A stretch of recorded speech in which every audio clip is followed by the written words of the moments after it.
voy a salir, dijo, hay una emergencia en San Salvador, dijo, en la comandancia general, voy a salir y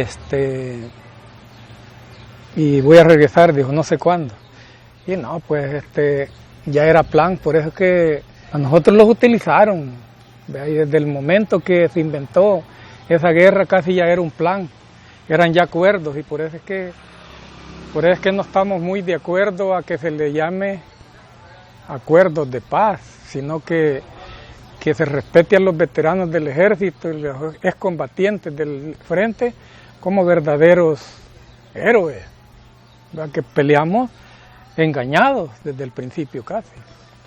Los matamos entre nosotros mismos, engañados, porque usted ve los que se han favorecido son unos pocos, de ambos lados, ¿verdad? Y ahora están con tanto pero para ayudarle a los combatientes, a los veteranos de ambos lados. Y por eso es que los acuerdos de paz, como dijo Bukele, en ese sentido estoy de acuerdo con él, que no fueron verdaderos acuerdos de paz. Claro que se paró de combatir y que los matáramos nosotros mismos, pero la verdad es de que no fueron verdaderos acuerdos de paz. Los utilizaron para sus propios intereses. Y desde antes, usted sabe que la guardia lo utilizaban siempre para cuidar haciendas, para cuidar lugares todo venía de allá, de esa corrupción desde antes. A los días llegó otra vez, pero ya llegó casaqueado, ya llegó con la idea. Fue cuando empezaron ya, porque en ese tiempo ya estaba bien armada la guerrilla, ya atacaba como el ejército, pues, así de frente a frente, como un ejército de veras. Entonces llegó, pero ya llegó con la idea, ya allí, porque él salió cuando hicieron la pantomima que habían secuestrado a la hija de Duarte. En ese canje salió él, pero esa fue una farsa también, sino que era el plan ya de sacar. Creo que ahí salió Óscar Ortiz, parece que ya lo habían baleado. Óscar Ortiz salió en ese tiempo porque él lo quebraron, el atonal le quebró una pierna de aquí. En ese combate ahí anduve yo.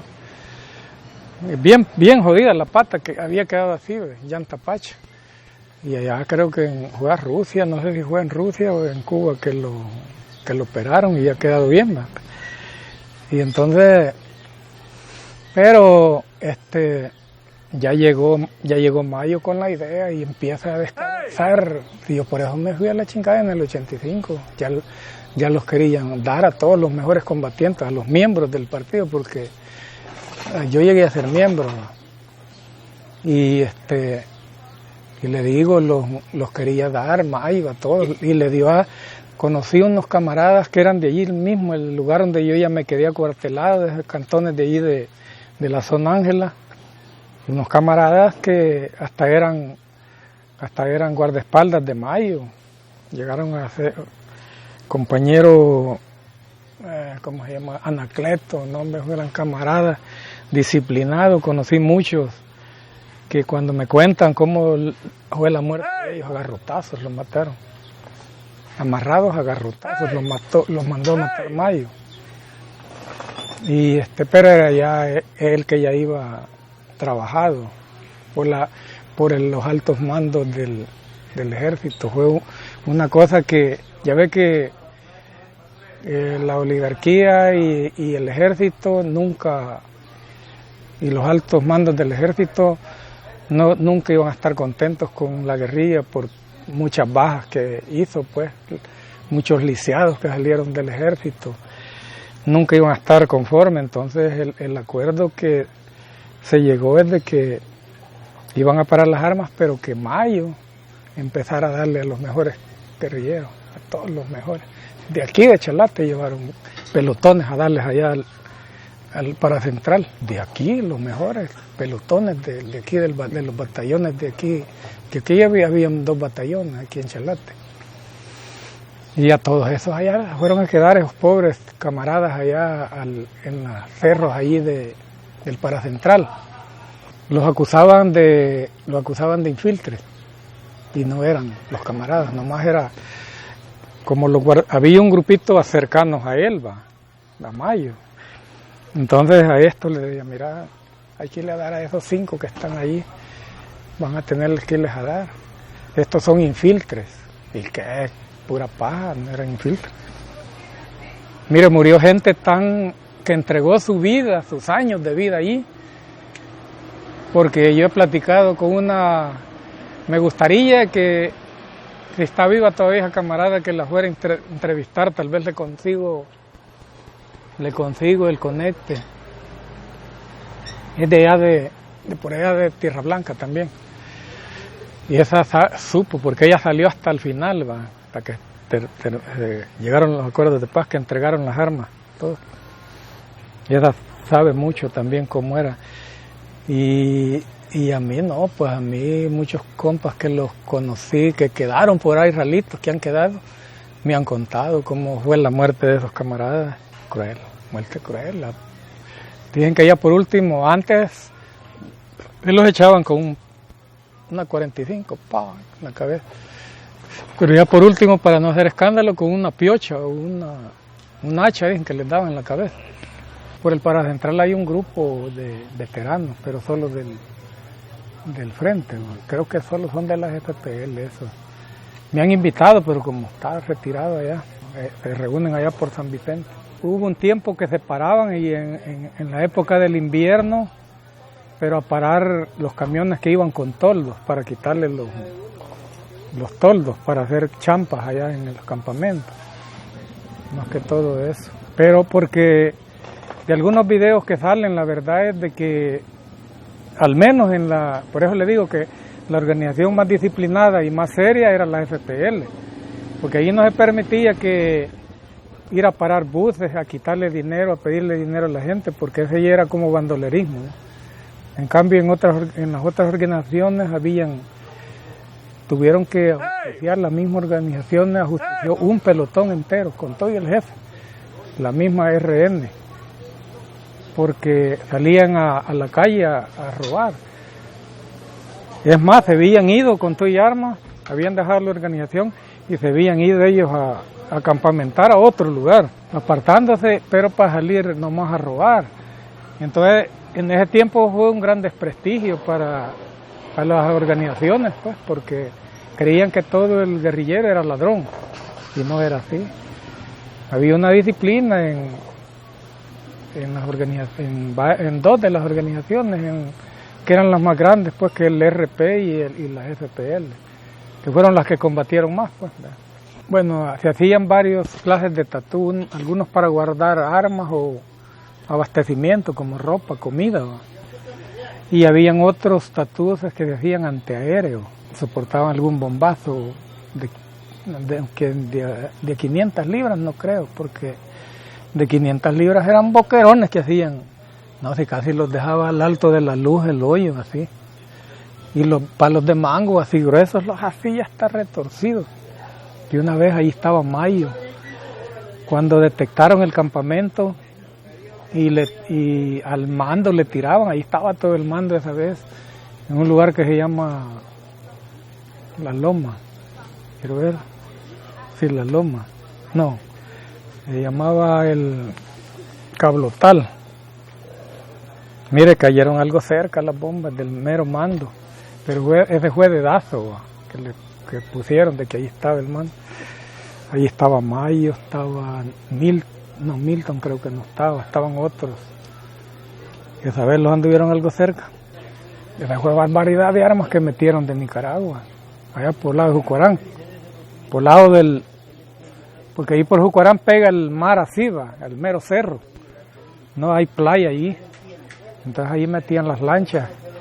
Nomás que ya por último las detectaron, detectaron algunos submarinos que metían pequeños de unos hechizos que hacían. Y ahí metieron un vergo ya. Metieron explosivo a morir esos bárbaros. TNT, de esos RPG-7, RPG-2. Metieron todas las armas. Yo pienso que que quien abastecía, yo pienso que era así, no es que sepa realmente, que si entraron de Cuba a Nicaragua y de Nicaragua ya por tierra y en camiones. Porque me contó un camarada que él era colaborador del frente y metió, ya cuando empezaron a meter los misiles, él metió, dice, en un camión. Ya murió el camarada, murió ahí en Estados Unidos. Él le tocó hacer un viaje, o no sé si hizo dos, pero ellos venían directo para la capital, para San Salvador. Como en San Salvador tenían un montón de locales, la guerrilla donde metía armas y todo.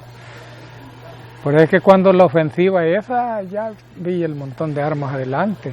Nomás que la gente no encontró las armas, no conocía los locales, porque metieron gente que venía de cantones y cuándo iba a encontrar las armas. Es que por eso la ofensiva, no porque hubieran tomado la capital, la guerrilla. Cuando la guerrilla atacó Quebrada Seca, el puente allá de Cuscatlán, San Vicente.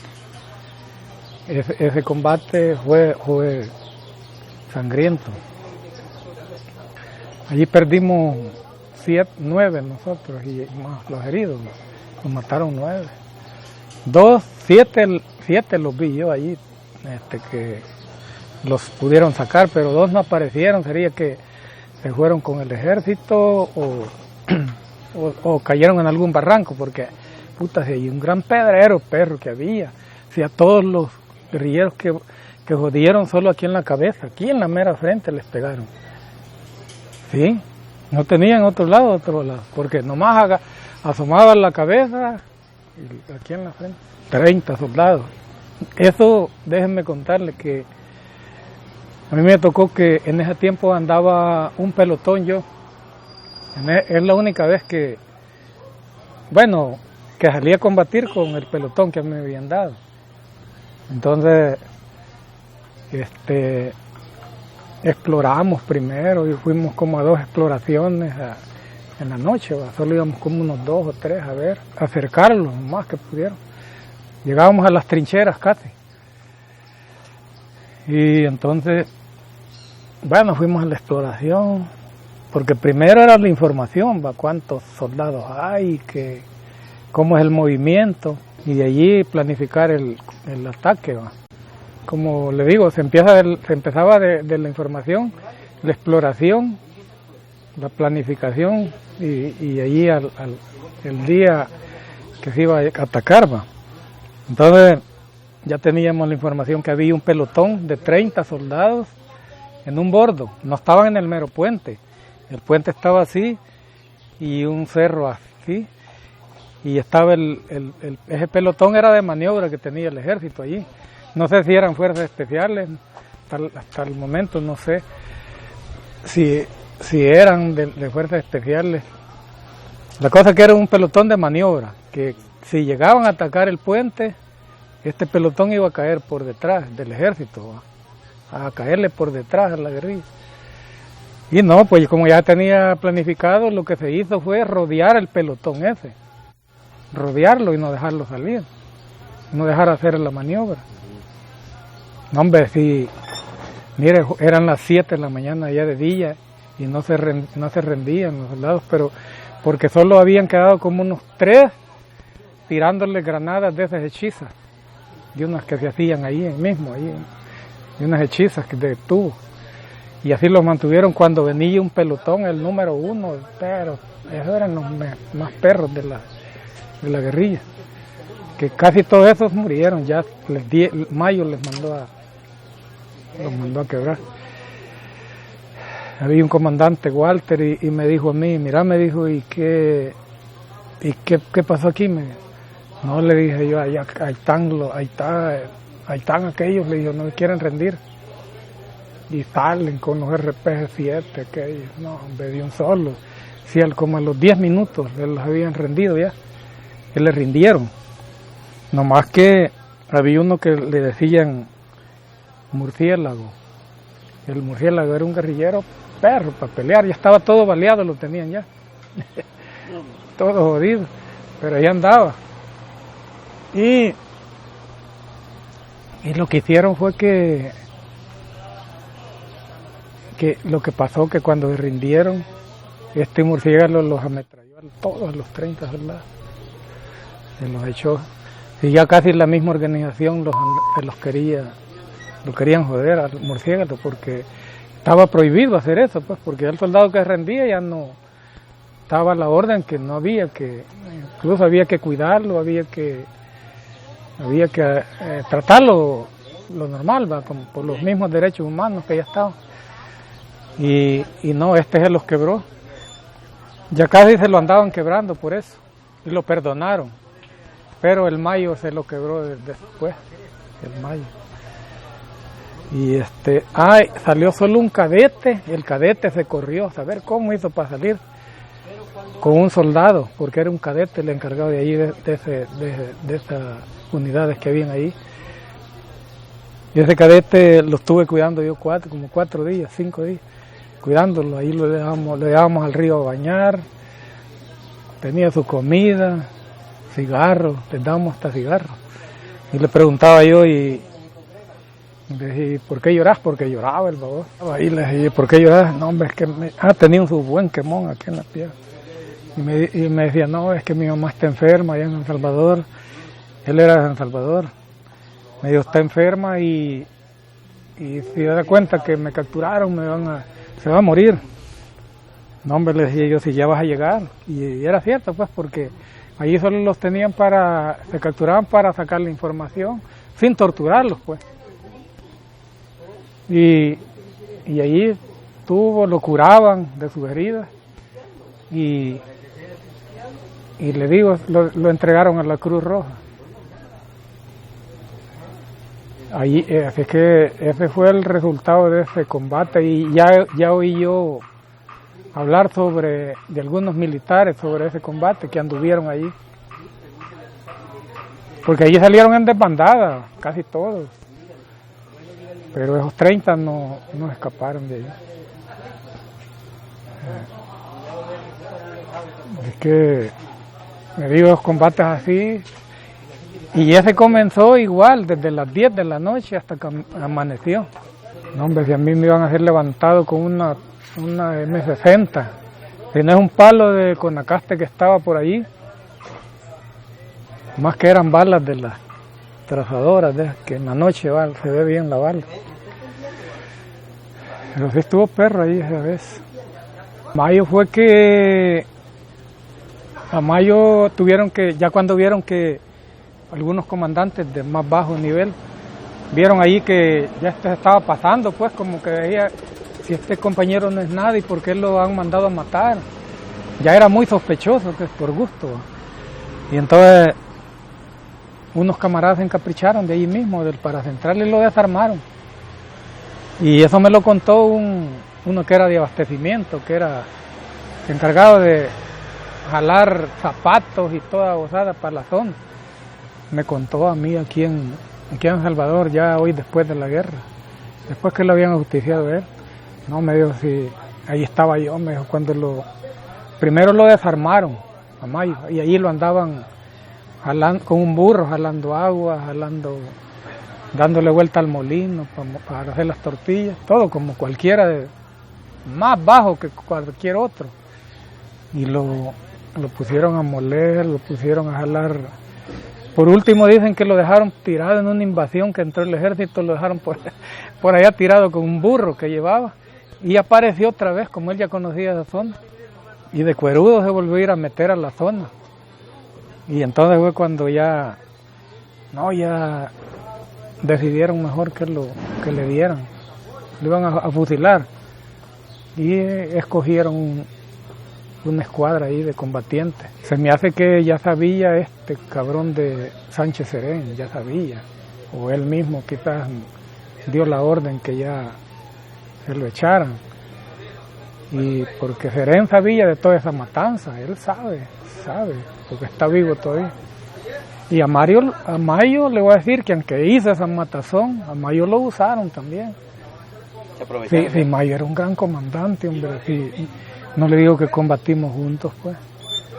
Y a Mayo lo usaron, estoy casi el 100% seguro que a pesar de que él fue el que ordenaba que mataran a todos aquellos, pero la orden venía de este cabrón de Sánchez Serén y de otras, va, que no las quiero mencionar por aquí ahorita, pero le digo que